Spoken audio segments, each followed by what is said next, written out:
Hello, today I'm going to show you how to calibrate the control sticks and the motion controls Nintendo Switch 2 GCN controller. We're going to settings, system settings, and then we start with the calibration of the control sticks.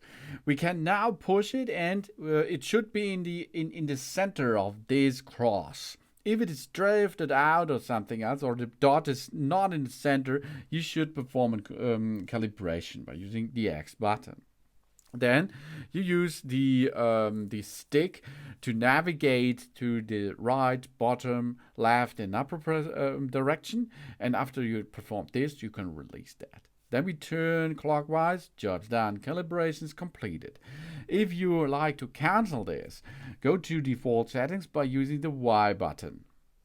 That it is how to calibrate your sticks in case of sliding or something else. If you're going to calibrate the motion control, you can switch to motion control, then push the start pause button in the center of the GCN controller, push it and hold it. That means in this case you can lay it down to your desktop, for example, and let it chill until the calibration is completed.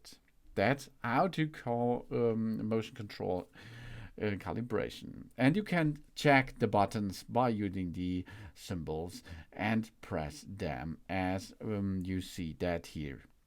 So that's professional troubleshooting. Thanks for watching. Please subscribe me and give me a positive feedback. And I hope to see you again on my channel. Soon.